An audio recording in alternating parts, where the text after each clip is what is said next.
Welcome to the Wealth Stream Podcast. The team at Hightower Great Lakes share their insights and passions for empowering their clients to live their best life. In this energetic podcast, we will take you on a journey to help you navigate your financial future, overcome life's challenges to reach your financial goals, and find the financial clarity you've been searching for. Let's explore the downstream impact of your wealth and what it means to you, your family, and your community to live greater.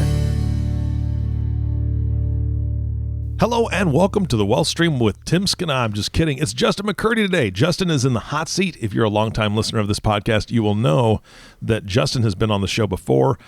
He works with Tim at Hightower Great Lakes, and I'm so excited to have Justin on the show today. Justin, how are you? I'm well. Man, I'm way more excited than you are, but that's okay. I know that you've come here with a great topic. Tim I think he's on vacation in Maui, or I'm kidding. He's working, right? I'm assuming. Yes, he's down in Florida and escaping all the snow in Indiana this week. Oh man, see, I was in Florida last week. It was fantastic, and now I'm back in the frozen tundra. But you guys are getting dumped on with snow. And so you're doing this remote, man. This is fantastic. You're at your house. It couldn't get much more comfortable than that, right? Can't, exactly. All right, Justin, I'm really excited about your topic today. Why don't you give the listeners a kind of a preview of what we're going to be talking about today?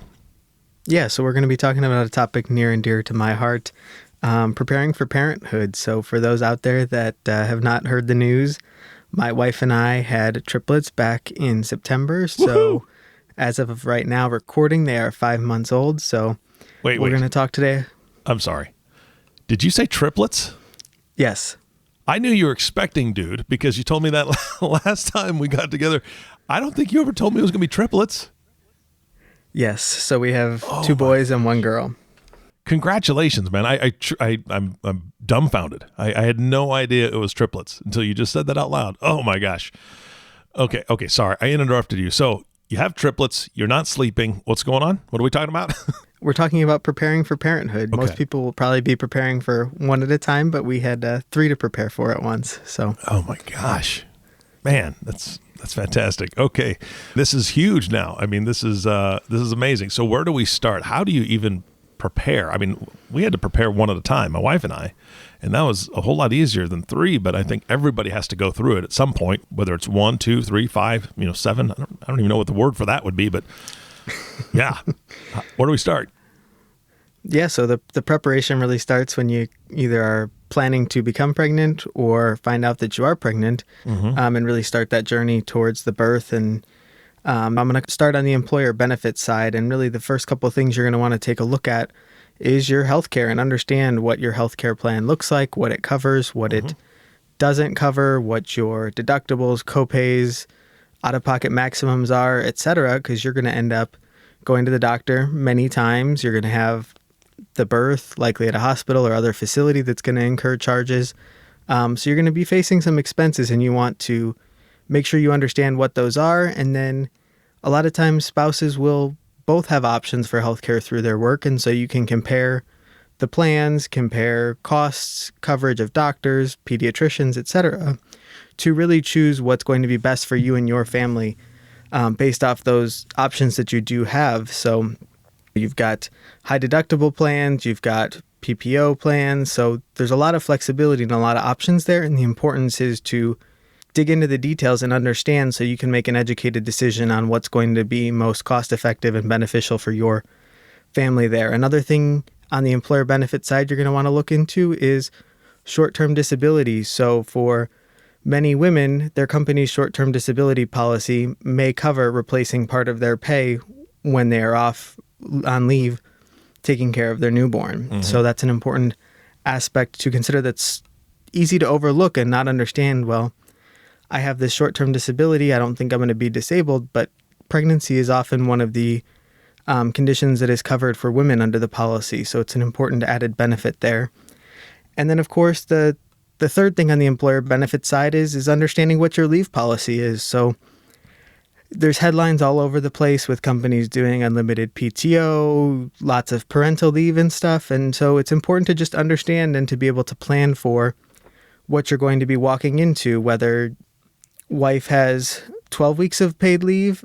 Husband may only have 4, 6, or 8. It's really up to your company and what they have established. So you want to be able to plan for that. For example, my brother-in-law and sister-in-law recently had their second child, and so she's taking all of her leave right now, and he's saving some of his for when she goes back to work to help ease that transition. So you have some flexibility, and you're going to want to work with your employer, talk to your employer to understand what flexibility you do or do not have. Some may say, you've got 4 weeks paid, you have to take it all at once. Others may have a little bit more flexibility. So it's important just to understand so you can plan and be prepared for what your options are going to be down the road when the baby does arrive. Yeah, absolutely. So let me ask you, I want to clarify something. The leave policy versus the short-term disability. We had a friend of ours who, when she was pregnant, in fact, it happened with her last 2 pregnancies, she had to stay in bed for like the last 3 months of her pregnancy. I mean, that was the deal. Would that be under short-term disability, do you think? It depends on the specific policy details, and some employers may be more generous and not count that towards your leave, or they may count that as part of your leave time.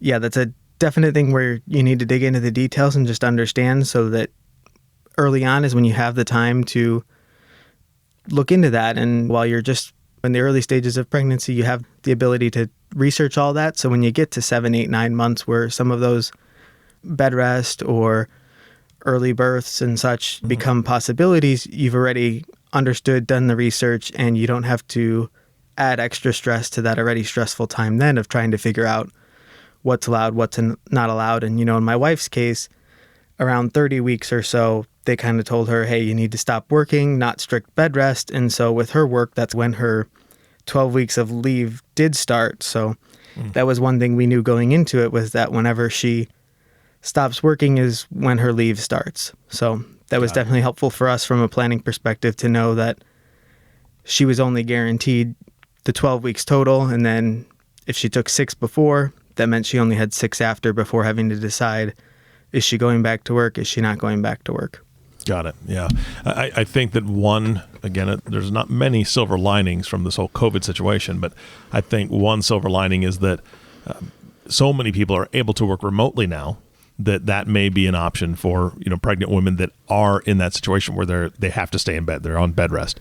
And before it was just like, no, you're there and you're not working. I think a lot of them, because like I said, my friend, she went crazy. I mean, not literally crazy. She was just like, it was driving her bananas because she couldn't do anything, right? She's just there, and husband had to go to work. And so literally she's just there and bored.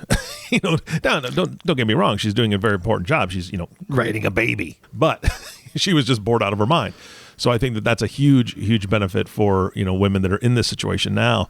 If they have the opportunity, they could do some work remotely and stay working and not have to dip into any of that leave, which would be great. But who knows? Like you said, every plan's different, and having somebody look through it with you, I think, would be to their advantage as well. Absolutely. That's something in our office we do on a personal basis, is look through and evaluate. I looked through and evaluated what health plan was going to ultimately end up being the lowest cost to my wife and I in this ordeal. And so that's definitely something we're happy to walk people through, evaluating those plans and those options that you do have. And if you find out you're pregnant towards the end of the year, you even have open enrollment that comes up usually in November, December, where you can make changes to your health plan. So that's an extra bonus you have of being able to make changes knowing that you're pregnant and going to have a child the following year. So that's a little bonus if you are in that situation where you can make those changes middle of pregnancy. Absolutely. All right, let's talk about some cash flow planning. I know that's one of the things on your list you're going to talk about. Obviously, with having a baby, you're going to have some expenses. It's just inevitable. The biggest expense is going to relate to the healthcare costs and to the cost of the birth and all the doctor's appointments and such. It's planning for knowing what that expense is going to be. If your deductible is $5,000, like it was in our case, we knew that we were going to hit that deductible. So we were able to plan and set aside and save money for knowing that we were going to have a $5,000 bill once the kids were born. Really, from the healthcare side, knowing your health plan allows you to really know what your expected costs are going to be, because you're at some point going to hit an out-of-pocket maximum, and that should be the maximum that you end up paying over the course of that year for healthcare, assuming you're using in-network providers, et cetera, and following all your insurance company's rules about any pre-authorizations and the whole 9 yards there of making sure everything's all in line. So you can figure out and know that number and plan for that number and start setting aside over the course of the pregnancy for knowing that you're going to have these expenses to pay for along the way. And then from a healthcare perspective, once the children or child is born, most of their checkups and shots and everything is all covered. So you don't have to worry about the ongoing medical expense related to the ever increasing appointments of 2 weeks, 1 month, 2 months. It's a lot of appointments, but a lot of those are typically covered by health plans. So that's not a concern. And then from a cash flow perspective, the other thing you have is ongoing child expenses. And this could be childcare. If both spouses are going back to work, somebody's going to have to watch the child. And so many people, like myself and my wife, are fortunate that the 2 days my wife works, my parents and her parents are able to come and watch our children those days. So we don't have a childcare expense at this time. Other people make the choice of both going back to work full time and then paying for daycare, in-home care. You have options there based off of your own desires and beliefs for where that childcare comes from, but you have those expenses that are going to be monthly, basically, new monthly expenses that you have. And I was talking to a client recently who is expecting their second child, and they're planning for basically doubling their $1,500 a month daycare expense to $3,000 a month once they have the second child and go back to work. It's a significant expense that shouldn't be overlooked in the grand scheme of things, as well as, you'll have to buy diapers, clothes, eventually food. So your monthly expenses are just going to go up as a result of having a child because you have more needs that need taken care of.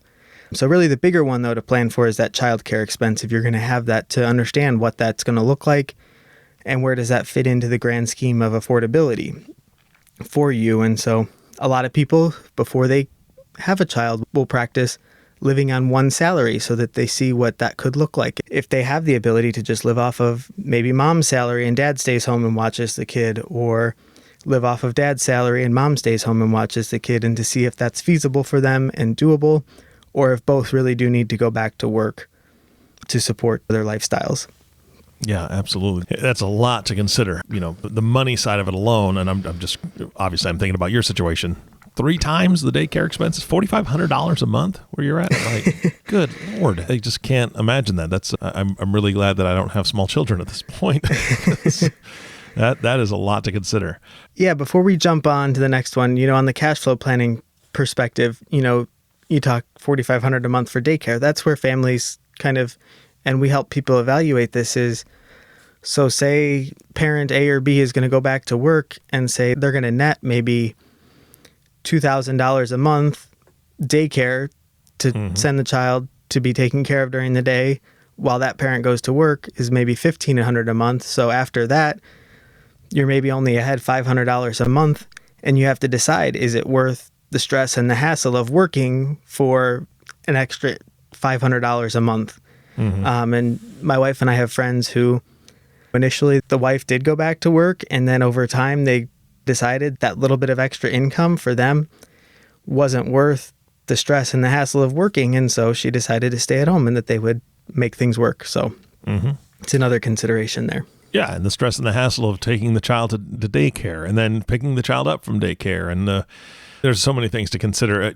In our own personal experience, my wife was working when we found out she was pregnant. It was definitely a surprise to us. And she had to quit her job right away because she was actually building defibrillators at the time, which she was soldering and everything because she had a computer electronics degree. But because of using solder, you can't use lead-based solder. Obviously, that's a bad thing to breathe in, especially when you're pregnant. So she had to quit her job right away, but she found a share nanny position. So she was able to basically, there was another woman who was a high-level executive, and she was a driver, right? She wanted to go back to work, and she wanted to go back to work fairly quickly. So they were both pregnant at the same time, and my wife was able to be the nanny for that child while also having our child.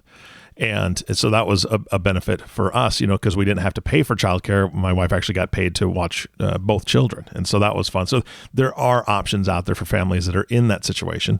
So you're saying I should convince my wife to start a daycare at home? Well, you already have a daycare at home, dude. Yes, we do. Here, I think by the legal standpoint, you're already maximum capacity, sir. So I'm not sure about that, but you may be able to add a kid or two in there. Okay, well, let's now go to your next topic. Yeah, so the next thing you're going to want to consider when you're having a child is really taking a look at estate planning. And so estate planning is something that it's easy to put off. My wife and I put this off once we got married, and really having kids is what forced us, or, finally gave us the motivation to get it done. Mm-hmm. And we find with all sorts of people, it's a low-end item to get done, and you don't want to think about what happens if I die and think about the thoughts of dying. But it's really important when you're married initially, as well as once you have children in the picture, to sit down with an attorney and go through and set up an estate plan. And the important piece you want to have done is you want to have a will. And what having a will executed does is you're going to be able to designate guardians, that if something happens to both you and your spouse, who takes care of this child or children in my case.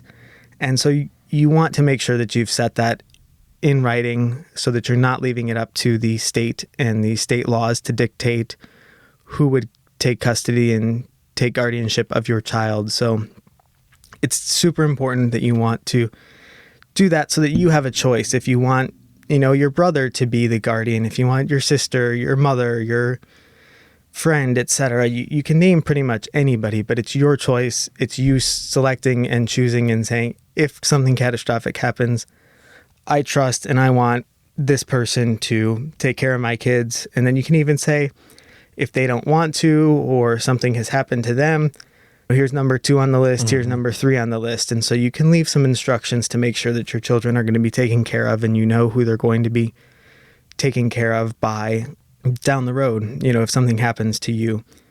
So it's important just to make sure that you get a will done to at least execute and leave those designations so that your children aren't left to the state, or for the state to decide who's the next capable relative to take care of your children. Mm-hmm. Well, you and I are exactly on the same page with that scenario, because my wife and I never thought of it until we got pregnant. It's like, oh boy, now we have to do some sort of planning around that, because what happens if? And I know a big part of our decision, not only about guardianship and who would be taking care of the children, was insurance to go with that. So how do you cover that? Yeah, so 2 final points on the estate plan portion is, number 1, you're not setting things in stone. So if you set something now and a couple of years down the road, you decide you want to change who that's going to be, pretty simple change to do. You can do that. You can change it at any time. So you're not setting decisions for life here. And then the other aspect is, like my wife and I did, is we chose that was something we could start the process on and pretty much get most of the work on that done before the babies even arrived. And so you basically would just, instead of listing them by name, you can just list children, my 3 children, etc. And so lawyers work through the details on how to list things, but you can get that knocked out of the way before the child is actually around. And so that's another thing. If you want to take off stress of when the baby's actually arrived and trying to do that, then you can knock that out in the months preceding. That's a good point. So yeah, with the estate plan, it is life insurance. And so our thought on life insurance and my view on life insurance is that most people will end up with a temporary need for life insurance. And there's lots of calculations, lots of different thoughts and theories on what's the need for life insurance, whether it's temporary life insurance or permanent life insurance. But the thought process at it is, to determine what life insurance need you have to think about, so if I died today, what expenses do I want to cover? Things do I want to pay off? As well as funds do I want to leave for my children and wife to be able to live off of? So commonly, mortgage is one of the big things that people want to make sure that there's life insurance to cover the mortgage, so that their spouse doesn't have to worry about, oh no, I can't afford this mortgage payment, I have to sell the house and move, when they're going through the grieving process. So mortgage is a common one. Another big one is funding education expenses. So as a gift to the children is to leave money from a life insurance policy for them to be able to go to college. And so that's the second big one. And then the third is determining what you want to leave for your spouse, or kind of what is needed to allow them to continue their lifestyle. So an example is, have been working with a client who is a consultant, and he's the primary breadwinner for the family. And so he's making significant income. His wife stays at home with their 3 daughters. And we just helped finish, we're wrapping up implementing life insurance policies that cover, in the case of if he passes away, funding his kids' education, providing so that she doesn't have to work down the road. She can continue to care for the children, as well as paying off their mortgage. So it's real practical, from the life insurance side. We're not saying go out there and get tons of insurance or you need lots of insurance, but there is a need and a time frame for when you need that. And really over time, that need for life insurance does decrease, because over time you think that mortgage balance gets paid down, savings for education likely accumulate. So the need goes down over time from that perspective too. So your initial need is going to be greater, and then over time it will go down. And typically the way we insure against that is with term insurance, which is temporary. Term insurance allows you generally to get more coverage at a lower rate, because you're saying, I want to insure myself for, let's say, example, 20 years, and I want $1 million death benefit, which if I die in those 20 years, the death benefit is paid. If I outlive the 20 years, nothing gets paid. I'm no longer covered. So that's kind of the time frame and temporariness of term insurance. And so this is one area, admittedly, that my wife and I still need to work on and finish up determining what our need is from a need perspective, and then go through the insurance underwriting process to get some coverage. Well, I'm really glad you said that last sentence, because there is so much to consider. And just a quick personal example, when we went through this process, we had to consider all sorts of factors. Now, obviously, yours are just wee little babies. And so what we had to consider was, if I were to pass away, for instance, how much would be enough to purchase the home outright, so there was no mortgage. Mm-hmm. Then also the fact that if I'm gone, my wife would not be able to work full time, because she would want to be able to take care of the kids. And of course, we have to consider their mental health in that as well. I'm assuming and kind of hoping that if I died, they'd be sad, right? So they would want, hope. Yeah, right. So they would want, and they would most likely cling to mom more, right? Because they're going through a traumatic event. So we didn't want my wife to have to work. And so we had to consider that. So all bills being paid off, a monthly income so that she could stay at home, because they weren't at school at that point, because they're little, just like yours are. And we had to consider that. But again, in 6 to 7 years, when they're at school full time, then my wife would most likely want to work. She'd want to be active in the school when she could, but she'd also want to work because that's just the person that she is. So we had to consider, okay, a stopgap between this time and this time, enough money in the insurance policy to where it could be invested or whatever, and take out a monthly quote unquote salary that would replace my salary, but give her the lifestyle she wanted. And then eventually she would be able to work. And then hopefully that would lessen the amount taking out of the investments. So then therefore some of it could be diverted for education for the kids for later. I mean, there's all sorts of moving parts to that. And just those little things. And you have to, it's not fun to think about death, but it's so vitally important. I don't like to think about it as thinking about death. You're really thinking about life after someone's death. You're thinking about what life you want to provide. So I think it's great that you guys are taking a lot of time to really, really consider that, because, again, so many moving parts. Yeah, definitely. And like you alluded to, it seems simple. Pay off the mortgage, pay off some other debt maybe. But it really starts to get complex when you start looking at individual situations and scenarios. And so that's why life insurance is not a quick one and done, hey, everybody needs $1 million. It's not a blanket, simple implementation. It really takes a meeting or two, at least talking through what does that look like in both scenarios of either spouse passing, and then crunching the numbers and making assumptions about inflation and growth rates, et cetera, to come up with a dollar amount to insure. Yeah, absolutely. So moving on towards a little bit more of a brighter side of the topic, and more of the fun side of having children is looking towards them getting an education, and then ultimately for families with wealth to continue transferring wealth down the chain and down to the next generation. And so From an educational perspective, most states have what's called a Section 529 plan, and it functions in a way where you may get state tax benefits for investing in it when you do contribute to it. And then money you put into a 529 typically grows tax deferred, so you don't have any taxes along the way.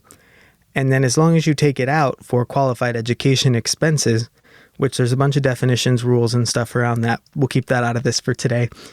As long as you take it out for those qualified expenses, it's tax-free. So there are a lot of advantages to saving in a 529 for college, but more and more we're having conversations with clients with kind of an uncertainty on what does the college landscape look like in the future? What does college cost in the future? And so one example is we have a client who's not using a 529 currently. They're using two other types of accounts. So they're using a uniform transfer to minor account, which is basically them gifting money and it's being invested in the child's name. They control it until the child reaches the age of majority. And so when the child reaches the age of majority at 18 or 21, that lump sum of money that's been invested basically gets turned over to the child. And the client's thinking here is, well, if they want to start a business, if they want to go to college, they have flexibility there because it's not within the 529 education-focused account. Mm-hmm. And so we see that. And then that client's also just saving in their own after-tax investment account for having some funds that if the child does go to college, they've got some savings too that they can use and not have the child have to drain everything that they saved and put in the child's name. So that's an increasingly complex conversation as we talk to clients about the future of college. And I would say most people are saving and planning on some sort of college, and that's kind of what we're recommending and where we end up with most people. But it also, there's this caveat of, well, will they go to college? Will they need to go to college? And some of that is very hard, to establish. Like, I think about my 5-month-olds. I have no clue what their level of intelligence and desire for college, ability to go to college, what that's going to look like. And then what does college look like as a whole 18 years from now? Yeah, so we have no idea. So there's flexibility there too. And that's where talking with our team and working with us based off of what your desires and your thoughts are about college, we can help implement a plan that in some form saves money for college or trade school or for starting a business, and kind of run on a parallel path of this money could be used for education or leave flexibility that it could be used for something else. Yeah, absolutely. Well, in talking to many of your team members, I know that one of the driving points of what you guys do is you're an accountability partner and a sounding board. Mm-hmm. And I think that that's one of the most important roles that you guys play. And so I'm hoping that people found tremendous value in this podcast, which I know they will if they listened, but also I'm hoping it sparks some questions. And so if they do have questions or they do have things that they're like, you know what, I probably do need to look at this and dive into this a little bit further, what's the best way to get a hold of you guys? Yeah, certainly. So I do hope as well that this sparks questions, sparks thoughts in your mind about planning you can do, need to do. And at a high level, even if you've already had children, have 2, 3 young children, the things we've talked about today still apply. And if you haven't done an estate plan, that's still an important thing to get done. It's not all focused around just the first child, but this is a continual thought process as you have more children and as your children grow up to continue reviewing and evaluating these things. And so our office is always happy to help be a sounding board and talk through different options with you. And so I can be reached at jmccurdy@hightoweradvisors.com or at 219-531-4941. Fantastic. Justin, thank you so much for all the information today. Thanks, Eric. Appreciate it. Hey, you bet. And of course, our last thank you goes to you, the listening audience. Thank you so much for tuning in and listening to the Wealth Stream podcast with Justin McCurdy. If you have not subscribed to the podcast yet, please click the subscribe now button below. This way, when the team comes out with a new podcast, it'll show up directly on your listening device. This makes it really easy to share these podcasts with your friends and family. Again, thank you so much for listening today. For everyone at Hightower Great Lakes, this is Eric Johnson reminding you to live your best day every day. And we'll see you next time. Thank you for listening to the Wealth Stream podcast. We hope you gained some valuable insight that you can apply to your life and share with others. Please don't forget to subscribe below to be notified when new episodes become available. And don't forget to live greater. The information covered and posted represents the views and opinions of the guest and does not necessarily represent the views or opinions of Hightower Great Lakes. The content has been made available for informational and educational purposes only. The content is not intended to be a substitute for professional investing advice. Always seek the advice of your financial advisor or other qualified financial service provider with any questions you may have regarding your investment planning. Hightower Great Lakes is a group of investment professionals registered with Hightower Securities LLC, member FINRA and SIPC, and with Hightower Advisors LLC, a registered investment advisor with the SEC. Securities are offered through Hightower Securities LLC. Advisory services are offered through Hightower Advisors LLC.